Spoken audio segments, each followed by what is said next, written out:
What's up guys, Eric Prey, Focus Fishing Guide Service, Table Rock Fishing Intel. Got a weekly video fishing report for you for Table Rock Lake. It is Tuesday, April the 6th.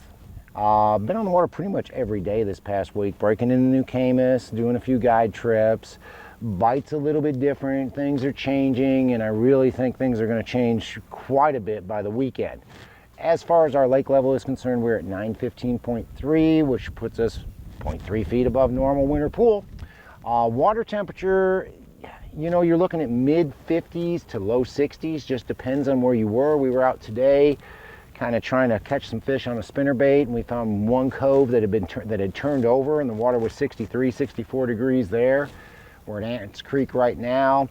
For the most part, it's right at 60, 61 degrees here at Ants Creek. So you're going to find mid to upper 50s to low 60s all over the lake. Best way to stay on top of that, best way to know what's happening, best way to know how we're catching fish is to become a pro member of Table Rock Fishing Intel. You get daily reports, weekly reports, our feature videos, all of the information, tournament reports, all the information that we're putting out there is easy for you to access if you become a pro member. So check that out, tablerockfishingintel.com. Become a pro member for $45 a year and get all of the information you need to get a little bit of a leg up when you come to Table Rock. If you're coming down this weekend and you're going to fish the lower end of the lake, I will tell you that the lower end has been fishing the toughest of any part of the lake. It's definitely got the clearest water when you get around the dam about to Kimberling City. The water's pretty darn clear. The fish tend to be a little bit deeper and that water tends to be a little bit colder. We have been catching them still on a swim bait. Kitech 2.8 on a Jewel Gem Shad 2.0 has probably been my best one. Now we're not really catching those fish suspended. Most of those fish are holding tight to the bottom, so we're scrubbing that bait across the bottom. We're not really catching those fish suspended. You can catch them on a crankbait down there as well though. Rock crawler seems to be the best bait, but you can catch them on a wiggle wart and you can catch them on a curve 55 as well. Look for those rock banks that transition to gravel going back into the spawning pockets. Those seem to be the key areas. These fish are moving up the spawn, so they're starting to use the inside of those points, working their way back in there. So look for those as well. And if you guys are still catching them on a jerkbait, whether it's a Spro Mix Stick or a Megabass Vision 110, you still got guys catching them on a jerkbait right now. So you might want to have that tied on as well if you're going to the dam. Going to the Kimberling City area, the bite's a little bit further along in Kimberling City. Definitely catching them on a swim bait, just like we do dang near 12 months out of the year, but we're catching them on a swim bait, scrubbing it on the bottom, mixed rock and gravel points, and just inside those spawning pockets like we are everything else, but we're starting to catch them on a jig and a shaky head and a Ned rig as well. Catching them on the Jewel Pee Wee football jig really well in the Kimberling City area, all over the mid-lake. Most of those fish 12 to about 20 feet deep, but I feel like those fish are probably going to move a little bit by the weekend. Catch them on a shaky head as well. I've been throwing the squirrel head and putting the VersaCraw on it. That's kind of been my best combo. Catching those fish again about 12 to about 20 feet deep, and catching them on a Ned rig as well, using the Jewel Ned head and then whatever plastic you like to use as your Ned bait.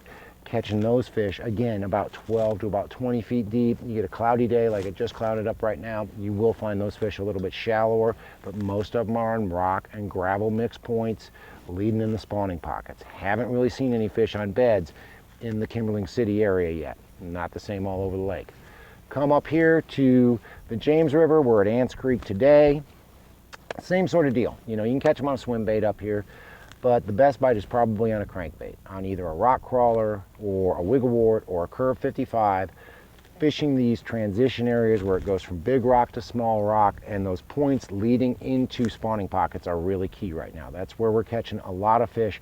On the rock crawler, put your boat in about 8 to 10 foot of water and parallel. Keep that bait out there a little bit deeper. We were trying to throw a spinnerbait a little bit today and really didn't see that many fish up shallow, but man, there were a lot of them out in that 8 to 10, 12 foot range, and those fish will eat the rock crawler a lot better than they will a spinnerbait.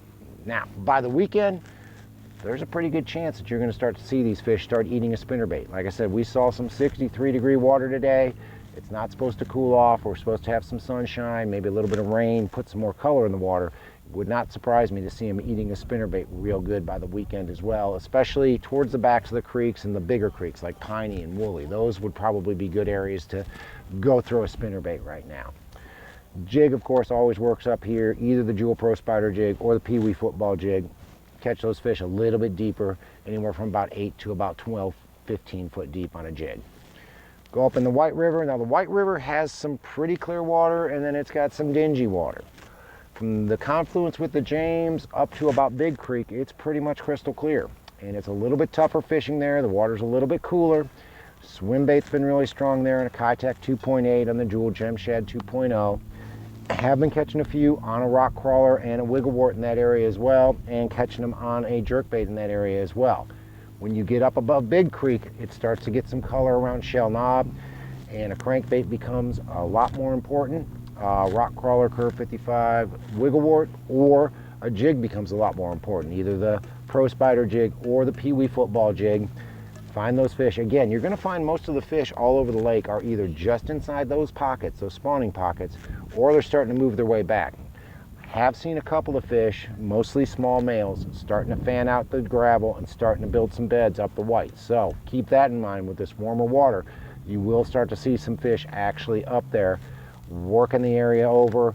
You'll see some cruisers. So if you start to see that, remember, a weightless Senko is a great way to catch those fish when they're just cruising the bank.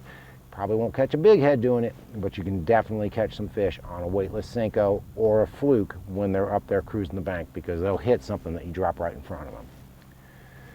It is the first week of April. Fish will probably be on beds by next week or whenever the new moon is, so we're going to definitely have the spawn happening here pretty quick. Bite's been good, getting better every day. Best way to stay on top of it, best way to know what's going on, join Table Rock Fishing Intel, become a pro member, get all the reports, get all the tournament information, get everything you need to know to have a leg up on the competition when you come to the lake. Join Table Rock Fishing Intel. You'll have the information you need to shorten your learning curve and get out there and catch fish the first day you're on the water. But if you're coming down, want to hire a guide, give me a call. It's Focus Fishing Guide Service. You can reach me at 417-860-4743 or hit my website, focusfishing.com, and either shoot me an email or book online. Either way, I get back to you as soon as I can. Guys, thanks for watching the videos. Again, check out Table Rock Fishing Intel when you get a chance. Thanks for watching. Can't wait to hear from you. We'll see you on the water.